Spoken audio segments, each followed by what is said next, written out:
In the summer of 1982, 7 elite Soviet military divers were violently catapulted from the depths of the coldest, deepest lake on Earth. They were forced up through the freezing black water and expelled onto the surface in a matter of seconds. When they hit the air, 3 of the men were dying. Yet when doctors examined them, they found no burns, no shrapnel, and no fractures. Whatever hit them down below hadn't actually struck them.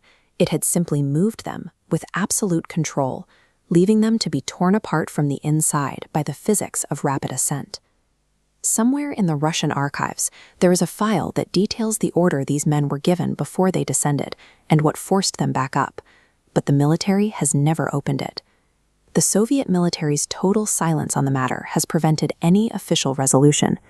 Without a declassified report, the events of that summer remain suspended, shifting from a documented training exercise into a permanent Cold War enigma. To understand the events of 1982, you have to understand Lake Baikal. Sitting over a tectonic rift in southern Siberia, it has been holding water for 25 million years. It stretches 1.5 kilometers down to its floor and contains 1/5 of all the freshwater on the planet. The environment above it is equally extreme. In the winter, the temperature plummets and the lake freezes over with ice so thick that heavy supply trucks drive directly across the surface. The Soviet Navy recognized the value of this brutal geography. Throughout the Cold War, they sent reconnaissance divers, men they called combat swimmers, to Baikal, specifically because it was a punishing, earthquake-prone environment. It was water designed to either harden a diver or break him. When you put a human in an environment where basic survival is already balanced on a knife's edge, introducing any unknown variable almost guarantees a disaster. That summer, a unit of combat swimmers began their scheduled training rotation. Every morning, they suited up on the rocky shoreline, waded into the freezing water, and dropped past the sunlit upper layers into the gloom. They leveled off at a depth of 50 meters, where the temperature hovers barely above freezing, and the water exerts a crushing pressure 6 times greater than at the surface. The dives were strictly routine, until the men began reporting something in the water with them.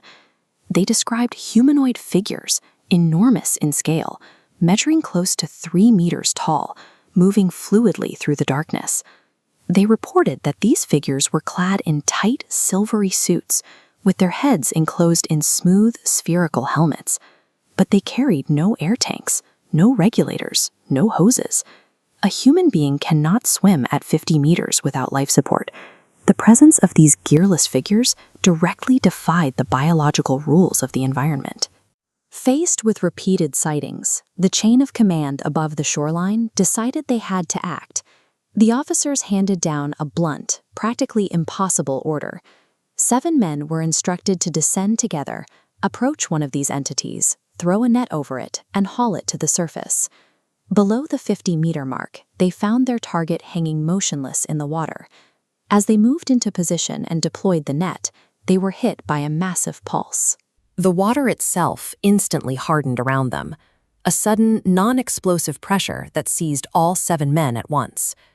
That force drove them violently upward, initiating a brutal biological chain reaction. At 50 meters, massive surrounding pressure forces nitrogen gas to dissolve heavily into a diver's blood and tissues. A safe return to the surface requires slow decompression. But when forced up without warning, pressure vanishes instantly.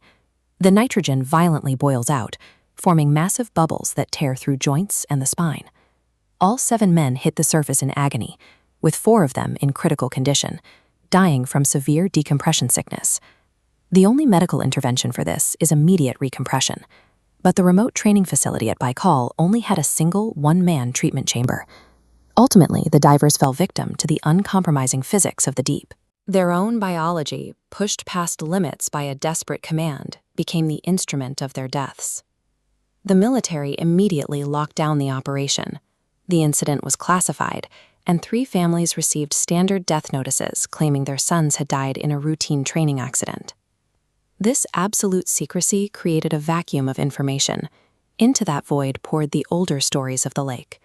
The indigenous Boreat people have warned outsiders for centuries of a master of the water, a presence ruling the deep that actively rejects human trespassers. Decades later, after the Soviet collapse in the 1990s, former naval officers began to speak out. They claimed the military had actually spent years secretly logging encounters with extremely fast underwater contacts and deep glowing shapes beneath Baikal surface. The most grounded theory comes from the military men themselves. They suggest the swimmers had stumbled into a highly classified domestic Lobins program. The giant figures were Soviet test subjects utilizing experimental liquid-breathing technologies, and the force that expelled the men was an advanced acoustic defense mechanism protecting the site. A paranoid state will often refuse to correct the record. Allowing rumors of aliens or angry spirits to spread unchecked is a highly effective way to obscure the existence of top-secret experimental hardware. But without the official naval archive, no researcher can verify the technology. We are left only with decades-old testimony from survivors and the image of 7 men dropping a net in the dark.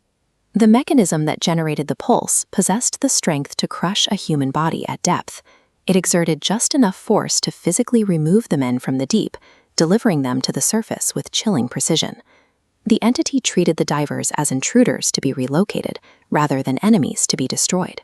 It seems to have acted without a clear understanding that the journey back to the surface would prove lethal to their specific biology. The tragedy of the 1982 Soviet dive rests on a terrible miscalculation, both by the officers who gave the order and whatever answered them in the dark. Because the lake remains largely unexplored, whatever triggered that acoustic wave is likely still down there, holding the deep, waiting for the next time someone trespasses in the cold.